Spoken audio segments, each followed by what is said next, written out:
Hello friends, कैसे हैं आप लोग। उम्मीद है आप लोग बहुत अच्छे होंगे। फ्रेंड्स, आप सभी का हमारे YouTube channel AK education squad में स्वागत है। और फ्रेंड्स, मैं फिर आपके लिए लेकर आ गया हूँ 50 यानी 50 मोस्ट इम्पॉर्टेंट क्वेश्चन है फिजिकल एजुकेशन के। ठीक है, और काफ़ी अच्छे लेवल के क्वेश्चन हैं और उम्मीद करेंगे सारे क्वेश्चन आपको बेहद पसंद आएंगे और आपकी परीक्षा में बहुत ज़्यादा हेल्प करेंगे। तो चलिए फ्रेंड्स, बिना देरी के स्टार्ट करते हैं। हमारा पहला क्वेश्चन है आज का। और हाँ, बता दें आपको, यदि PDF आप चाहते हैं तो इसके डिस्क्रिप्शन में आपको मिल जाएगी। ठीक है, तो चलिए पहला क्वेश्चन है हमारा, तीरंदाजी यानी जिसे हम आर्चरी बोलते हैं। ठीक है, तीरंदाजी को ओलंपिक में कब शामिल किया गया? तो इसको किया गया है 1900 में। और कौन सा ओलंपिक था? तो 1900 में पेरिस ओलंपिक जो हुआ था उसमें शामिल किया गया था तीरंदाजी यानी आर्चरी को। ठीक है, यानी दूसरे वाले ओलंपिक में। ठीक है, अगला देखते हैं, भारोत्तोलन जिसे हम वेट लिफ्टिंग कहते हैं। ठीक है, तो वेट लिफ्टिंग को ओलंपिक में कब शामिल किया गया? तो ये शामिल किया गया था 1896 एथेंस ओलंपिक जो हुए थे उसमें जो है भारत उत्तोलन को शामिल किया गया था। ठीक है, यानी जो पहले वाले ओलंपिक हुए थे 1896 में पियर डी कुबर्टिन के द्वारा। ठीक है, तो उसी में इसको पहले ही जो वेट लिफ्टिंग था इसको पहले वाले जो ओलंपिक हुए थे उसी में इसको शामिल कर लिया गया था। और महत्वपूर्ण तथ्य ये है कि ये जो महिला भारोत्तोलन है इसको कब शामिल किया गया था? तो इसको 2004 में जो एथेंस में ओलंपिक हुए थे उसमें इसको शामिल किया गया था। ठीक है, तो अगला देखते हैं। चलिए, बालक की सामान्य बुद्धि लब्धि होती है? तो ये होती है 90 से 110। ठीक है, 90 से 110 होती है। इसके ऊपर जाएंगे तो आपको प्रखर बुद्धि, फिर तीव्र बुद्धि, फिर अति प्रतिभाशाली मिल जाएंगे। 130 के ऊपर यदि होगी आपकी IQ तो वो हो जाएगी मतलब अति प्रतिभाशाली। ठीक है, अगला देखते हैं, कोई व्यक्ति कम बोलता है और एकांत में रहना पसंद करता है तो वह किस तरह का व्यक्तित्व रखता है? ठीक है, मान लो कोई बालक है या छात्र है या कोई आदमी है, वो कम बोलता है, ठीक है, और एकांत प्रिय है यानी एकांत में रहना पसंद करता है, तो उसका जो व्यक्तित्व होगा वो अंतर्मुखी वाला होगा। ठीक है, कौन सा होगा? अंतर्मुखी वाला होगा। और जो व्यक्तित्व होते हैं इसके मुख्य 3 प्रकार बताए गए हैं। किस प्रकार के आदमी पाए जाते हैं ये बताया गया है। तीन टाइप के आदमी पाए जाते हैं व्यक्तित्व के हिसाब से। कौन कौन से? अंतर्मुखी, बहिर्मुखी और उभयमुखी। ठीक है, तो अंतर्मुखी वे होते हैं जो अपने आप में रुचि रखते हैं, अपने आप में खोए रहते हैं, मस्त होते हैं और मतलब बुद्धिमान होते हैं। ठीक है, बुद्धिमान होते हैं लेकिन उनको एकांत रहना पसंद होता है और अपने आप में वो मस्त रहते हैं और कम बोलते हैं। ठीक है, दूसरी तरफ बात कर लेते हैं, यदि मान लो कोई बहिर्मुखी व्यक्तित्व वाला है। ठीक है, बहिर्मुखी व्यक्तित्व वाला है तो इसके विपरीत होगा। वो जहाँ जाएगा अपना कम्युनिकेशन अच्छे से बना लेगा, लोगों से संपर्क करेगा, लोगों के बीच में रहना पसंद करेगा, हाय हेलो उसका बढ़िया होगा। और यही होता है उसमें बहिर्मुखी वाले में। और इसके अलावा जो उभयमुखी होते हैं तो उनमें अंतर्मुखी और बहिर्मुखी, ठीक है, दोनों की क्वालिटी पाई जाती है। ठीक है, मान लो कोई बालक है तो उसमें अंतर्मुखी और बहिर्मुखी की जो क्वालिटी होती है वो दोनों उसमें होती हैं, उसको बोलते हैं उभयमुखी। ठीक है, चलिए अगला देखते हैं, IOC यानी जिसे हम इंटरनेशनल ओलंपिक कमेटी कहते हैं। ठीक है, IOC इसका फुल फॉर्म होता है इंटरनेशनल ओलंपिक कमेटी, जिसे हम हिंदी में अंतर्राष्ट्रीय ओलंपिक समिति कहते हैं। ठीक है, की स्थापना कब हुई? यानी IOC की स्थापना कब हुई है? तो ये हुई है पियर डी कुबर्टिन द्वारा हुई थी 23 जून को। ठीक है, और कब? 1894 को। ठीक है, इसको रिपीट कर देते हैं कि IOC की स्थापना कब हुई थी? तो इसकी स्थापना हुई थी 23 जून 1894 को। और किसने करी थी? तो ये करी थी पियर डी कुबर्टिन ने। ठीक है, और जो बात करी जाए कि IOC का जो मुख्यालय है वो कहाँ है? तो ये हो जाएगा लुसाने, स्विट्जरलैंड में। ठीक है, और बात करी जाए कि IOC की जो आधिकारिक भाषाएं हैं, ठीक है, वो कौन कौन सी हैं, यानी जिस भाषा में कार्य लेखा जोखा होता है, तो कौन कौन सी हैं? तो मुख्य रूप से 2 हैं। ठीक है, कौन कौन सी? अंग्रेजी व फ्रांसीसी भाषाएं इसमें जो है आधिकारिक भाषाएं हैं। और इन्हीं भाषाओं का प्रयोग करके जो लेखा जोखा होता है, कागज होते हैं, तो कागजात तैयार किए जाते हैं। अगला देखते हैं, अगला है क्वेश्चन, IOC के प्रथम अध्यक्ष कौन थे? तो ये कौन है? डेमित्रियस विक्लेस जो है इसके प्रथम अध्यक्ष थे। किसके? IOC के। ठीक है, अगला देखते हैं, अंतर्राष्ट्रीय ओलंपिक दिवस कब मनाया जाता है? तो ये मनाया जाता है 23 जून को। ठीक है, 23 जून को मनाया जाता है। अगला देखते हैं, YMCA लंदन की स्थापना कब हुई? यानी जो लंदन में था YMCA, एक हमारे यहाँ मतलब एशिया में, इंडिया में था। ठीक है, हाँ, अभी हम बात कर रहे हैं YMC लंदन की। ठीक है, तो YMC जो सबसे पहले शुरुआत हुई थी YMC की, तो वो लंदन में हुई थी, याद रखना, इसमें कन्फ्यूजन मत लेना। ठीक है, YMC लंदन। ये कौवा देखो फिर आ गया, आपको आवाज़ सुनाई दे रही होगी। जब हम फिजिकल एजुकेशन पढ़ाते हैं तो ये शर्तें आ ही जाता है। तो चलिए अगला ये देखते हैं क्वेश्चन क्या है हमारा, अपना ध्यान केंद्रित करके। तो YMC लंदन की स्थापना कब हुई है? तो ये हुई है 6 जून 1844 को। ठीक है, 6 जून 1844 को हुई है। और करी किसने है? तो सर जॉर्ज विलियम ने करी है। ठीक है, 6 जून 1844 को सर जॉर्ज विलियम ने करी थी YMC की स्थापना लंदन में। ठीक है, अब देखते हैं अगला है YMCA। ठीक है, YMCA चेन्नई के संस्थापक कौन हैं? तो इसके संस्थापक हैं जो कि भारत में हो, चेन्नई मद्रास में हुआ था। तो ये जो कॉलेज बना था YMCA मद्रास में। ठीक है, सबसे पहले अपने एशिया में। तो इसकी स्थापना किसने और कब करी थी? तो हैरी क्रो बक जो है इसके संस्थापक थे। ठीक है, और सन जो था 1920 में करी गई थी। ठीक है, और इसका जो फुल फॉर्म होता है यंग मैन क्रिश्चियन एसोसिएशन। ठीक है, यंग मैन क्रिश्चियन एसोसिएशन होता है। और जो भारत में इसकी स्थापना हुई थी हैरी क्रो बक के द्वारा 1920 में। चलिए अगला देखते हैं, एशियाई, जिसे हम एशियाड संक्षिप्त में क्या बोलते हैं? एशियाड, यानी एशियाई खेलों की शुरुआत कब से हुई है? तो ये हुई है 1951 से। ठीक है, 1951 से हुई है। और कहाँ से हुई थी? तो नई दिल्ली से हुई थी। ठीक है, नई दिल्ली भारत से हुई थी। और जो एशियाई खेल होते हैं ये प्रत्येक 4 वर्ष पर इनका आयोजन होता है। ठीक है, एशियाई खेलों का 4 वर्ष पर आयोजन होता है, 4 वर्ष के अंतराल पर। ठीक है, अगला 11 नंबर क्वेश्चन देखते हैं, विंबलडन ओपन का खिताब जीतने वाली पहली भारतीय महिला कौन है? तो विंबलडन ओपन का खिताब जीतने वाली पहली भारतीय महिला जो है वो सानिया मिर्जा हैं। और विंबलडन से आपको बता दें, जो विंबलडन होती है सबसे पुरानी और सबसे प्रतिष्ठित जो टेनिस ग्रैंड स्लैम होती है। ठीक है, वो सबसे पुरानी और सबसे प्रतिष्ठित प्रतियोगिता होती है। ठीक है, विंबलडन में। और विंबलडन की जो शुरुआत हुई थी 1877 से हुई थी ऑल इंग्लैंड क्लब के द्वारा, जो कि लंदन में है। ठीक है, चलिए अगला देखते हैं। और विंबलडन से बात आई तो ये आपको बता दें कि इसकी जो ग्रैंड स्लैम जो होता है, इसकी 4 मतलब इस प्रतियोगिताएं होती हैं, इसमें 4 ग्रैंड स्लैम होती हैं। ठीक है, तो प्रत्येक ग्रैंड स्लैम को क्या कहा जाता है? मेजर कहा जाता है। ठीक है, और कौन कौन सी होती हैं?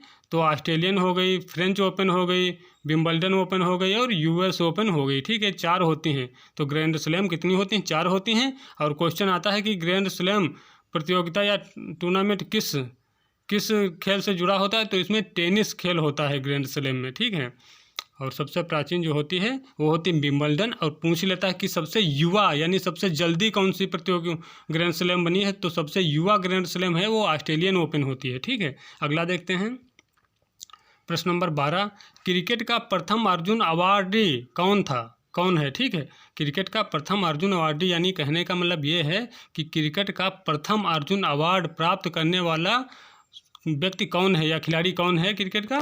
तो ये हो जाएंगे सलीम दुर्रानी। ठीक है, और इनको मिला कब है? 1961 में मिला है। ठीक है, 1961 में मिला है। और आपको बता दें अर्जुन अवार्ड जो होता है इसकी शुरुआत भी 1961 में ही हुई थी। ठीक है, और उसी वर्ष इनको सलीम दुर्रानी को क्रिकेट के क्षेत्र में सबसे पहला अर्जुन अवार्ड मिला था 1961 में। ठीक है, और आपको बता दें जो अर्जुन अवार्ड होता है ये जो राष्ट्रीय और अंतर्राष्ट्रीय स्तर पर जो सर्वोच्च यानी उत्कृष्ट प्रदर्शन करता है खिलाड़ी उसको मिलता है। ठीक है, अगला देखते हैं। और जो इसका रिकॉर्ड देखा जाता है तो लगभग 4 वर्ष का पिछला 4 वर्ष का रिकॉर्ड होता है, प्रदर्शन होता है, उसको देखकर दिया जाता है राष्ट्रपति के हाथों से। ठीक है, अगला देखते हैं क्या 13 नंबर, इंसुलिन का निर्माण शरीर में कहाँ होता है? तो ये होता है अग्नाशय में। ठीक है, जिसे हम पैनक्रियाज बोलते हैं। तो इंसुलिन का निर्माण कहाँ होगा? अग्नाशय में जो बीटा कोशिका होती है, आपको नॉर्मली इतना तो जरूर याद रखना है कि इंसुलिन का निर्माण कहाँ होता है, तो अग्नाशय में होता है। यदि और थोड़ा क्लोज बनाएगा तब आपको याद रखना है कौन सा, जो अग्नाशय में बीटा कोशिका होती हैं वहाँ से इंसुलिन का निर्माण होता है। ठीक है, तो चलिए अगला देखते हैं। प्रश्न नंबर 14, इंसुलिन की कमी से कौन सा रोग होता है? तो ये हो जाता है डायबिटीज़, मधुमेह, जिसे गांव देहात में या सामान्य भाषा में शुगर बोलते हैं। ठीक है, तो इंसुलिन की कमी से कौन सा रोग हो जाता है? तो डायबिटीज़ हो जाता है, जिसे हम मधुमेह कहते हैं या शुगर कहते हैं। अगला देखते हैं। प्रश्न नंबर 15, फादर ऑफ टेक्सोनॉमी। ठीक है, फादर ऑफ टेक्सोनॉमी किसे कहा जाता है? तो ये इनको कहा जाता है कार्ल लिनियस को। फादर ऑफ टेक्सोनॉमी किसे कहते हैं? तो ये कार्ल लिनियस को कहते हैं। और कार्ल लिनियस को और क्या कहा जाता है? आधुनिक वर्गीकरण का पिता कहा जाता है। किसको? कार्ल लिनियस को। ठीक है, कार्ल लिनियस को आधुनिक वर्गीकरण का पिता कहा जाता है। और ये जो शब्द आया है टेक्सोनॉमी, तो इसका मतलब होता है वर्गीकरण। ठीक है, क्लासिफिकेशन। अगला देखते हैं। प्रश्न नंबर 16, नर सेक्स हार्मोन्स हैं। ठीक है, जो पुरुषों का जो सेक्स हार्मोन्स होता है वो कौन सा होता है?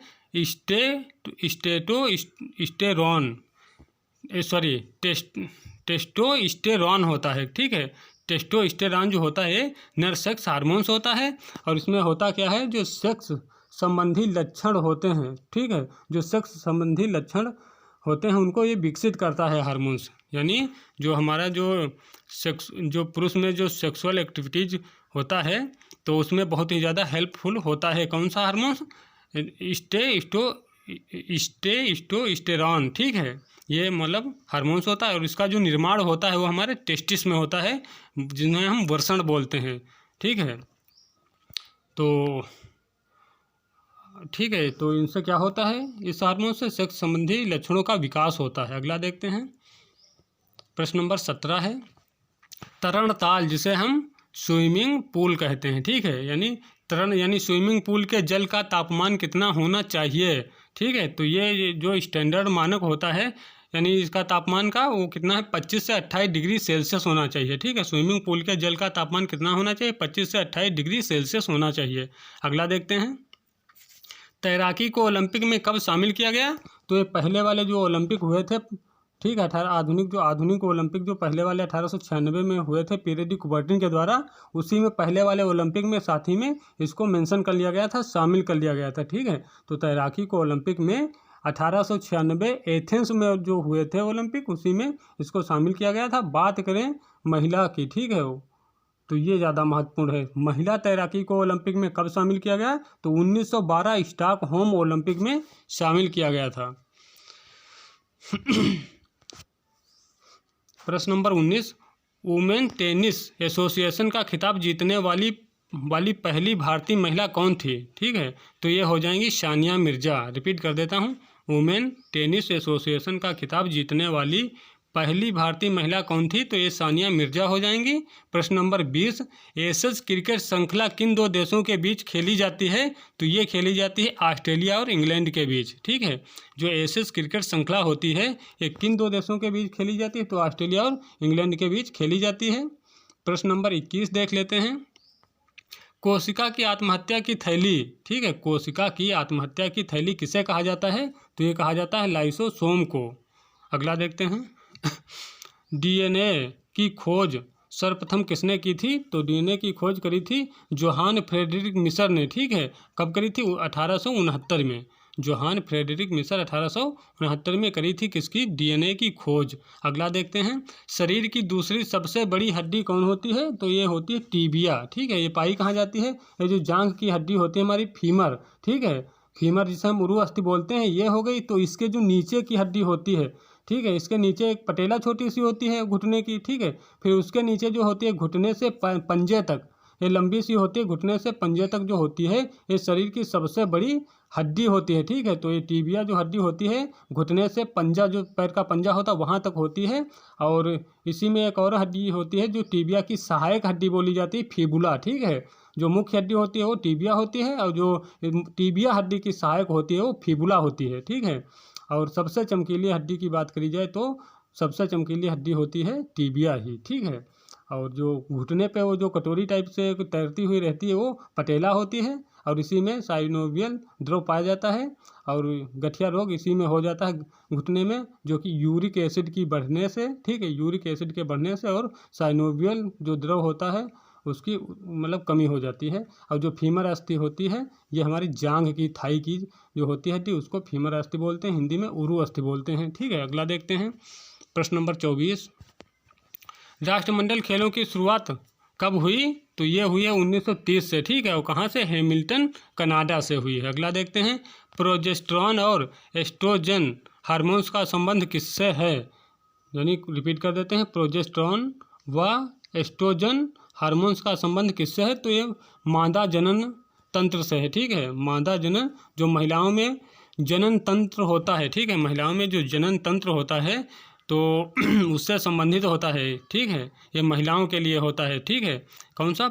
प्रोजेस्टेरॉन और एस्ट्रोजन हार्मोन्स, ठीक है, महिला जनन तंत्र से होता है। अगला देखते हैं प्रश्न नंबर 26। महिला नसबंदी को क्या कहा जाता है? तो इसको कहा जाता है ट्यूबेक्टोमी। महिला नसबंदी को ट्यूबेक्टोमी कहा जाता है। प्रश्न नंबर 27।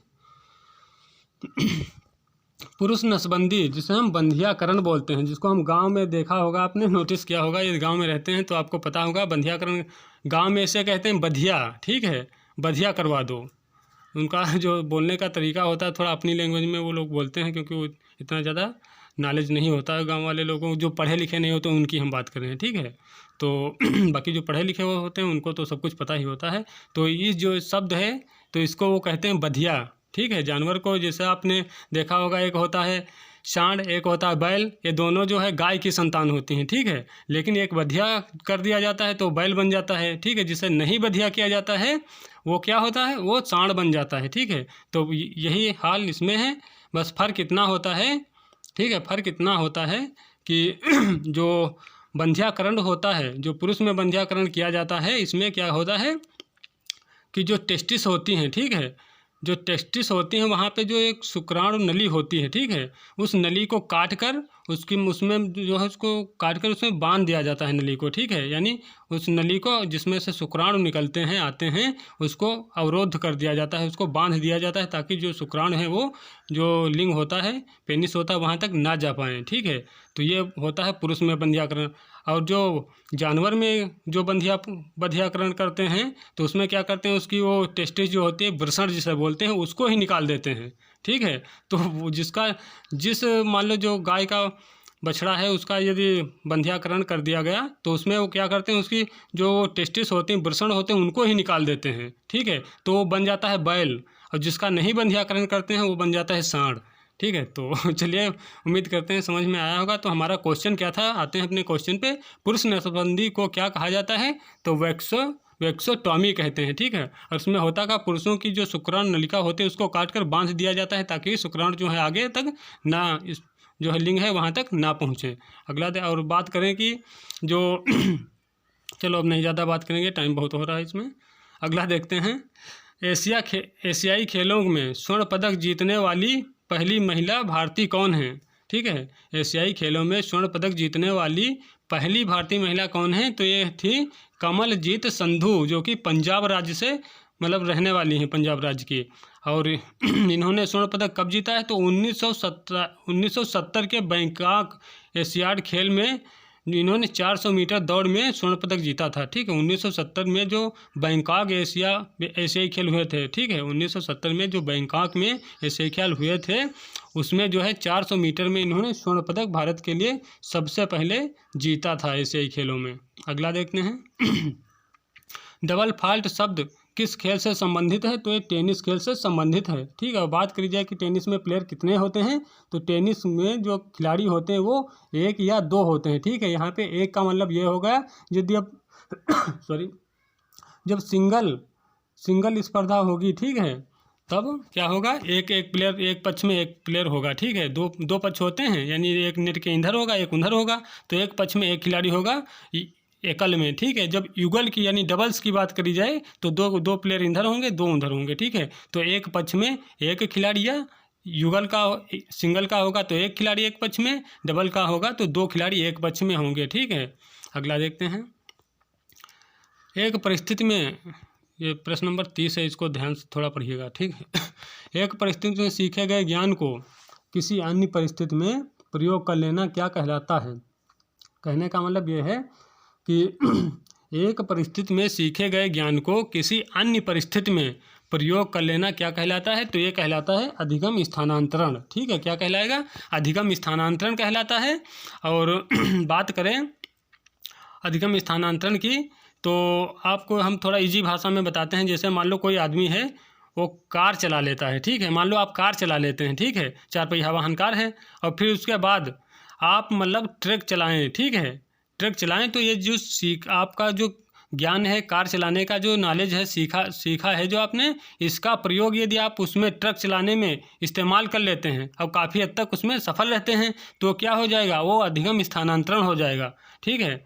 यानी एक परिस्थिति में सीखे गए ज्ञान का दूसरी परिस्थिति में प्रयोग कर लेना क्या कहलाता है? अधिगम स्थानांतरण कहलाता है, ठीक है। या यदि आप कार चला लेते हैं, सीखा है आपने कार चलाना, आपको कार चलाना आता है, और उसी के माध्यम से आप ट्रक चलाना सीख रहे हैं, तो यदि उसकी हेल्प ले लेते हैं आप पूर्व ज्ञान की, उसमें प्रयोग कर लेते हैं, तो उसी को अधिगम स्थानांतरण बोलते हैं, ठीक है। और अधिगम स्थानांतरण जो होते हैं वो 3 प्रकार के होते हैं, ठीक है। कौन कौन से होते हैं? ऋणात्मक और धनात्मक, ऋणात्मक और शून्यात्मक, ठीक है। तो धनात्मक में क्या होता है? जैसा कि बताया कि मतलब एक परिस्थिति में मान लो आपने कोई ज्ञान सीखा, दूसरी परिस्थिति में उसको अप्लाई कर दिया, प्रयोग कर लिया, ठीक है, वहाँ पे आप सफल रहे, ठीक है, तो वो क्या हो जाएगा? धनात्मक स्थानांतरण हो जाएगा, ठीक है। फिर ऋणात्मक में क्या होगा?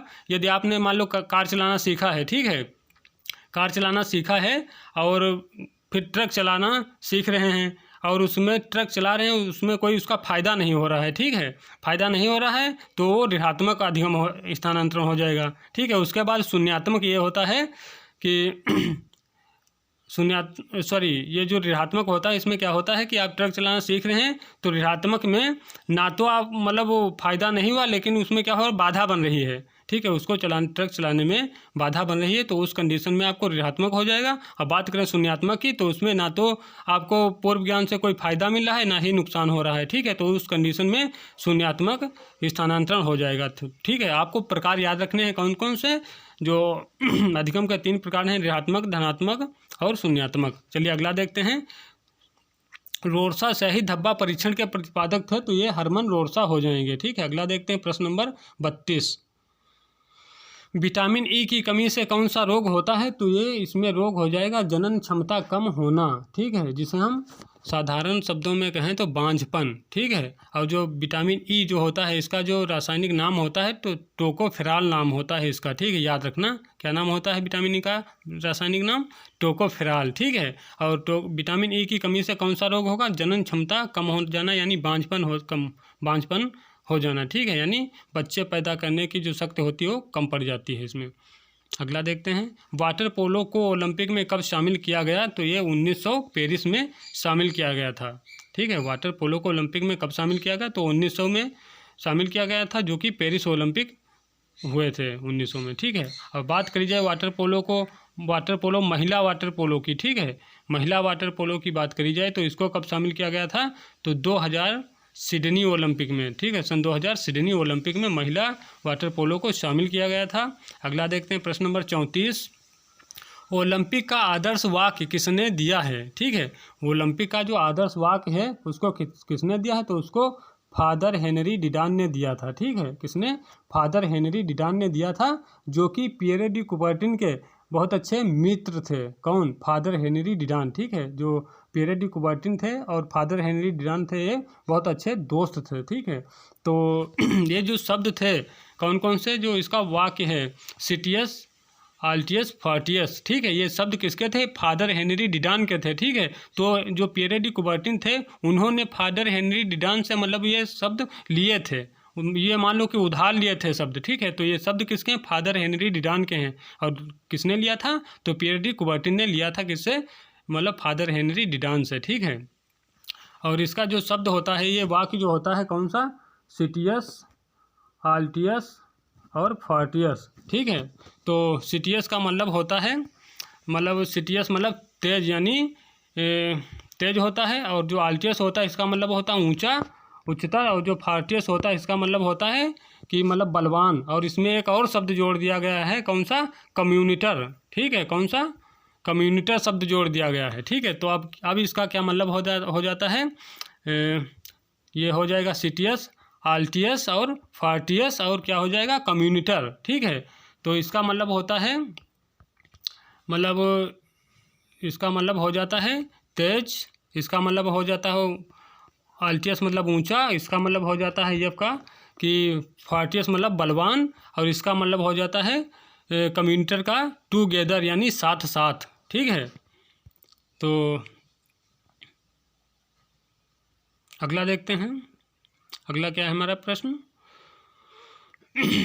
हाँ, ये 35 नंबर है। कोपा कप किस खेल से संबंधित है? तो ये फुटबॉल से संबंधित है। ठीक है, फुटबॉल खेल से संबंधित है। और बात करी जाए कि फुटबॉल खेल में खिलाड़ी की संख्या होती है, तो एक पक्ष में 11 प्लेयर होते हैं, वो भी जो मैदान में खेलते हैं उनकी बात करी जा रही है। ठीक है, याद रखना। जो कोपा कप है किस खेल से संबंधित है? फुटबॉल से संबंधित है। और बात करी जाए फुटबॉल में खिलाड़ियों की, तो 11 प्लेयर होते हैं, वो भी कौन से? जो प्लेइंग प्लेयर होते हैं, जो फील्ड में खेलते हैं, वो उनकी संख्या होती है एक पक्ष में 11। ठीक है, अगला देखते हैं। खेल दिवस कब मनाया जाता है? तो ये 29 अगस्त को मनाया जाता है। खेल दिवस मेजर ध्यानचंद की पुण्य जन्म तिथि के अवसर पर। ठीक है, तो 29 अगस्त को मनाया जाता है खेल दिवस। अगला देखते हैं प्रश्न नंबर 37। मेजर ध्यानचंद खेल रत्न अवार्ड, जिसे हम पहले क्या कहते थे? राजीव गांधी खेल रत्न अवार्ड। ठीक है, अभी इसका नाम राजीव गांधी खेल रत्न अवार्ड का नाम बदलकर क्या रख दिया गया है? ये सन 2021 से रखा गया है, बदला गया है। अब इसको कहते हैं मेजर ध्यानचंद खेल रत्न अवार्ड। ठीक है, और इसको कहीं कहीं पर खेल रत्न अवार्ड भी लिखा मिल जाएगा आपको। ठीक है, तो तीनों याद रखना, खेल रत्न अवार्ड या मेजर ध्यानचंद खेल रत्न अवार्ड या फिर राजीव गांधी खेल रत्न अवार्ड। ठीक है, अब हमारा क्वेश्चन क्या है? मेजर ध्यानचंद खेल रत्न अवार्ड यानी राजीव गांधी खेल रत्न अवार्ड की शुरुआत कब से हुई है? तो इसकी शुरुआत जो हुई थी 1991-92 में हुई थी। ठीक है, इसकी जो शुरुआत हुई है 1991-92 से हुई थी। और इसमें मतलब क्या दिया जाता है खिलाड़ी को, या जो जिसको मिलता है? तो एक पदक होता है, एक प्रशस्ति पत्र होता है, 25 लाख रुपए होते हैं। और इसमें जो देखा जाता है, तो पिछले 4 वर्षों का प्रदर्शन देखा जाता है। ठीक है, रिकॉर्ड देखा जाता है पिछले 4 वर्षों का। ठीक है, अगला देखते हैं क्वेश्चन। और पहले जो इसमें जो पहले धनराशि दी जाती थी वो 7.5 लाख रुपए दी जाती थी। अगला देखते हैं क्या है 38 नंबर क्वेश्चन क्या है हमारा? तो 38 नंबर है, टेबल टेनिस खेल को ओलंपिक में कब शामिल किया गया? तो इसको शामिल किया गया है 1988 में सियोल ओलंपिक में। ठीक है, अगला देखते हैं, टेबल टेनिस गेंद को किस नाम से जाना जाता है? तो टेबल टेनिस की जो गेंद होती है उसको क्या नाम दिया गया है? Ping pong. ठीक है, पिंग पोंग कहा जाता है। प्रश्न नंबर 40, रक्त समूह की खोज किसने की थी? तो कार्ल लैंडस्टीनर ने करी थी। ठीक है, कार्ल लैंडस्टीनर ने करी थी। कब? 1900 और 1901 के बीच में। ठीक है, 1900 से 1901 के बीच में खोज करी थी किसने? रक्त समूह की खोज किसने करी थी? कार्ल लैंडस्टीनर ने। ठीक है, और कब करी थी? 1900 से 1901 के बीच में। अगला देखते हैं प्रश्न नंबर 41, जड़ मानवता रोग। ठीक है, जड़ मानवता रोग जो कि किससे संबंधित होता है? मानसिक विकास रुक जाता है। ठीक है, मानसिक जो सोचने समझने की जो क्षमता होती है वो अवरुद्ध हो जाती है, रुक जाती है। ठीक है, तो जड़ मानवता रोग जो होता है किस हार्मोन से संबंधित है? ठीक है, हमारा क्वेश्चन क्या है कि जड़ मानवता रोग जो होता है तो किस हार्मोन से संबंधित होता है? तो ये होता है थायरॉक्सिन हार्मोन से संबंधित। ठीक है, किससे? थायरॉक्सिन हार्मोन से संबंधित होता है जड़ मानवता रोग। अगला देखते हैं प्रश्न नंबर 42, ओलंपिक खेलों का आयोजन कितने वर्षों के अंतराल पर किया जाता है? तो ये प्रत्येक 4 वर्ष के अंतराल पर किया जाता है ओलंपिक खेलों का आयोजन। ठीक है, और ये जो शब्द एक लिखा है मैंने ओलंपियाड। ठीक है, तो इसको ध्यान रखना, ये जो 4 वर्षों का गैप होता है। ठीक है, मान लो जैसे कि आज की डेट में हो रहा है ओलंपिक हो रहा है, मान लो आज की डेट में ओलंपिक हो रहा है और फिर कब होगा? एक मतलब इसके 4 साल बाद होगा। ठीक है, तो ये आज का और 4 साल बाद के बीच का जो समय मान लो समय जो हुआ 4 वर्ष का। ठीक है, ये जो 4 वर्ष का बीच का गैप हुआ, इसी को क्या नाम दिया जाता है? ओलंपियाड कहा जाता है। जो गैप होता है, वर्षों का गैप होता है, इसको। ठीक है, तो अगला देखते हैं, 2024 में ओलंपिक खेलों का आयोजन कहाँ होगा? ठीक है, तो ये होगा पेरिस, फ्रांस में। अगला देखते हैं, मानव शरीर के किस अंग की पुनर्निर्माण की क्षमता सबसे कम होती है? ठीक है, तो ये होता है ये होता है मस्तिष्क यानी ब्रेन। जो ब्रेन होता है इसकी जो यदि मान लो किसी कारणवश चोटिल हो गया या कोई दिक्कत हो गई तो ये जल्दी रिकवर नहीं होता है। ठीक है, अगला देखते हैं प्रश्न नंबर 45। 1928 में ओलंपिक खेलों का आयोजन कहाँ होगा? तो ये होगा लॉस एंजलिस कैलिफोर्निया यानी अमेरिका में। ठीक है, लॉस एंजल्स अमेरिका में होगा। ठीक है, अगला देखते हैं टेबल टेनिस खेल की शुरुआत किस देश से मानी जाती है? तो ये इंग्लैंड से मानी जाती है। अगला है हठ योग के आदि वक्ता कौन माने जाते हैं? तो हठ योग के आदि वक्ता माने जाते हैं भगवान शिव, शंकर जी माने जाते हैं। ठीक है, अगला देखते हैं प्रश्न नंबर 48। योग के आदि वक्ता माने जाते हैं, तो अभी ऊपर क्या था? हठ योग था। अभी नीचे क्या है? योग के आदि वक्ता माने जाते हैं तो हिरण्य गर्भ माने जाते हैं। ठीक, हिरण्य गर्भ माने जाते हैं। प्रश्न नंबर 49 देख लेते हैं। रक्त में प्लाज्मा कितने प्रतिशत पाया जाता है? तो लगभग 55% रक्त में प्लाज्मा पाया जाता है। और रक्त की बात करें तो रक्त में जो समूह होते हैं, जो ओ समूह होता है वो सर्वदाता होता है, और जो ओ होता है सर्वदाता होता है, और जो AB होता है वो सर्वग्राही होता है। ठीक है, रक्त एक प्राकृतिक कोलाइड होता है और एक संयोजी ऊतक भी होता है। ठीक है, और रक्त का कार्य क्या होता है? रक्त का कार्य होता है टेम्परेचर को मेंटेन करना, और जो रक्त में हीमोग्लोबिन होता है वो ऑक्सीजन को ढोने का कार्य करता है। ठीक है, अगला हमारा क्वेश्चन है, और जो रक्त का अध्ययन होता है वो हेमेटोलॉजी कहलाता है। ठीक है, जो रक्त का अध्ययन होता है उसको क्या कहते हैं? हेमेटोलॉजी कहते हैं। ठीक है, अगला है हमारा प्रश्न नंबर 50। ठीक है, ओलंपिक में भाग लेने वाली प्रथम भारतीय महिला कौन थी? ठीक है, क्या है? ओलंपिक में भाग लेने वाली प्रथम भारतीय महिला कौन थी? तो ये क्वेश्चन का आंसर जो है आपने हमें कमेंट में बताना है कि ओलंपिक में भाग लेने वाली पहली भारतीय महिला कौन थी। तो फ्रेंड्स, उम्मीद करेंगे सारे क्वेश्चन आपको बेहद अच्छे लगे होंगे और आपकी परीक्षा के लिए बहुत ही महत्वपूर्ण होंगे। और इसी तरह के वीडियो पाने के लिए हमारे चैनल पर यदि अभी भी नए हैं तो प्लीज़ चैनल को सब्सक्राइब करिए, लाइक करिए और अपने यार दोस्तों में भेज दीजिए इसको। ठीक है, ग्रुप में, फेसबुक पे, व्हाट्सएप में, जो भी प्लेटफॉर्म पाइए वहाँ पे। ठीक है, और मैं मतलब डेली 50 क्वेश्चन लेकर आता हूँ। ठीक है, डेली 50 क्वेश्चन लेकर आता हूँ फिजिकल एजुकेशन के स्पेशल। ठीक है, तो चलिए फ्रेंड्स, मिलते हैं कल फिर अगले वीडियो में 50 क्वेश्चन के साथ। तब तक के लिए जय हिंद, जय भारत।